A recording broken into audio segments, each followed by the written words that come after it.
आकाशवाणी कोलकाता खबर पढ़ছি অনিন্দ চট্টোপাধ্যায়। নেপালে দেশ জুড়ে ব্যাপক হিংসাত্মক বিক্ষোভের জেরে নেপালের প্রধানমন্ত্রী কেপি শর্মা ওলি পদত্যাগ করেছেন। সরকার বিরোধী স্লোগান দিতে দিতে অসংখ্য বিক্ষোভকারী প্রধানমন্ত্রীর অফিসে প্রবেশ করে।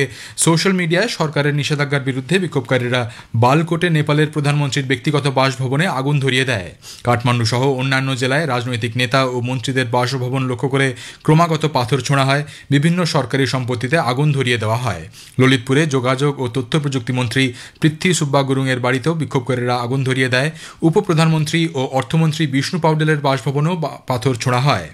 কারফিউ চলা এলাকাগুলিতে আদেশ অমান্য করে কাঠমান্ডুর নিউ বানেশ্বর, কলঙ্কি চক এবং অন্যান্য অংশে বিক্ষোভ অব্যাহত রয়েছে। বিক্ষোভকারীরা নিউ বানেশ্বরে সংসদ ভবনের কাছে জড়ো হয়ে পুলিশের সঙ্গে সংঘর্ষে লিপ্ত হয়ে একটি পুলিশের গাড়িতে আগুন ধরিয়ে দেয়। এদিকে কর্তৃপক্ষ কাঠমান্ডু, ললিতপুর এবং ভক্তপুর জেলায় বিভিন্ন এলাকায় কারফিউ জারি করেছে। তবে অ্যাম্বুলেন্স, দমকল, স্বাস্থ্যকর্মী, মিডিয়াকর্মী, পর্যটকদের যানবাহন, মানবাধিকার এবং প্রয়োজনীয় পরিষেবার সঙ্গে জড়িত সংস্থার যানবাহন চলাচলের অনুমতি দেওয়া হবে। নেপালে চলমান বিক্ষোভের মধ্যে নেপালে বসবাসকারী সকল ভারতীয় নাগরিককে সতর্কতা অবলম্বন করার এবং নেপালে প্রশাসনের জারি করা নির্দেশিকা মেনে চলার পরামর্শ দিয়েছে বিদেশ মন্ত্রক। এক বিবৃতিতে মন্ত্রক জানিয়েছে যে নতুন দিল্লি নেপালের ঘটনাবলী নিবিড়ভাবে পর্যবেক্ষণ করছে এবং প্রাণহানির ঘটনায় দুঃখ প্রকাশ করেছে। বিদেশ মন্ত্রক নেপালের সংশ্লিষ্ট সকলের সঙ্গে শান্তিপূর্ণ উপায় এবং আলোচনার মাধ্যমে সমস্যাগুলির সমাধানের আহ্বান জানিয়েছে। ভারতীয় নাগরিকদের এই মুহূর্তে নেপাল ভ্রমণ করা থেকে বিরত থাকতে বলেছে বিদেশ মন্ত্রক। মুখ্যমন্ত্রী মমতা ব্যানার্জি আজ দুদিনের উত্তরবঙ্গ সফরে রওনা দিয়েছেন। জেলা শাসকদের সঙ্গে উন্নয়ন সংক্রান্ত বৈঠক করার পাশাপাশি জমির পাট্টা বিলি করবেন তিনি। আগামীকাল জলপাইগুড়ি যাবার কথা রয়েছে তাঁর। নেপালে অশান্তির প্রসঙ্গে মুখ্যমন্ত্রী মমতা ব্যানার্জি সীমান্তে নজরদারি বাড়ানোর কথা বলেছেন। বিষয়টি কেন্দ্রীয় সরকার দেখছে বলে মন্তব্য করেন তিনি। নেপালের অশান্তির আঁচ যাতে পশ্চিমবঙ্গের উপর না পড়ে সেই জন্য রাজ্য সরকার উত্তরবঙ্গের কয়েকটি জেলা প্রশাসনকে সতর্ক করে দিয়েছে। রাজ্য পুলিশের ডিজি রাজীব কুমার, উত্তরবঙ্গের আইজি, নেপাল সীমান্তবর্তী দার্জিলিংয়ের পুলিশ সুপার ও শিলিগুড়ি পুলিশ কমিশনারকে নেপাল লাগোয়া এলাকাগুলিতে নজরদারির নির্দেশ দিয়েছে। পাঞ্জাবের বন্যা পরিস্থিতি পর্যালোচনা করতে প্রধানমন্ত্রী নরেন্দ্র মোদী সে রাজ্যের গুরুদাসপুরে পৌঁছেছেন। হিমাচল প্রদেশের বন্যা পরিস্থিতি পর্যালোচনা করার পর তিনি এখানে পৌঁছন। পাঞ্জাবের রাজ্যপাল গুলাব চাঁদ কাটারিয়া, কৃষি ও কৃষক কল্যাণ মন্ত্রী কুলদীপ সিং ধালিওয়াল, পশুপালন মন্ত্রী গুরমিত সিং খুদিয়ান সহ রাজ্য সরকারের কয়েকজন অধিকর্তা তাঁকে স্বাগত জানান। বন্যা পরিস্থিতি নিয়ে পর্যালোচনা বৈঠক করার পাশাপাশি বন্যা কবলিত পরিবারের সঙ্গেও দেখা করার সম্ভাবনা রয়েছে তাঁর। উল্লেখ্য, এই দুই রাজ্যে রওনা হওয়ার আগে একটি সামাজিক মাধ্যমের পোস্টে শ্রী মোদী বলেন যে ভারত সরকার ক্ষতিগ্রস্তদের সঙ্গে কাঁধে কাঁধ মিলিয়ে দাঁড়িয়ে রয়েছে।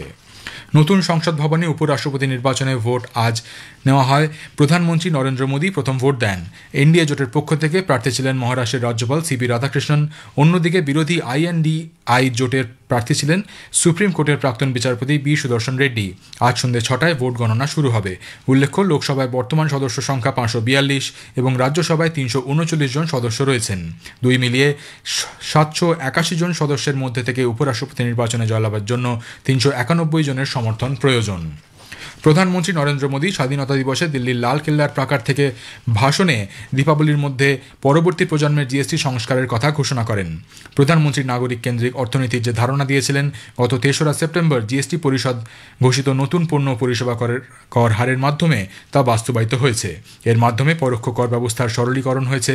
নতুন ব্যবস্থায় 5 ও 18% এই দুই হারে জিএসটি কার্যকর হবে।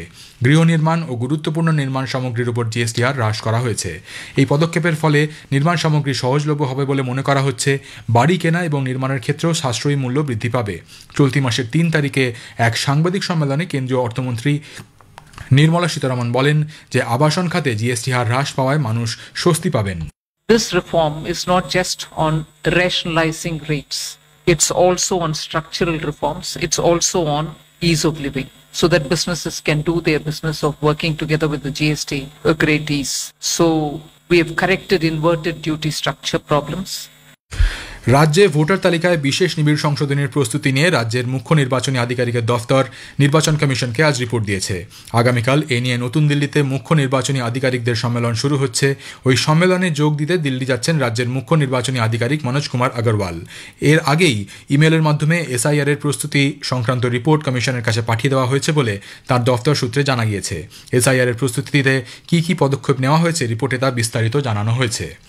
খবর শেষ হলো। এরপর শুনবেন গ্রামীণ সংবাদ সন্ধ্যে 6:35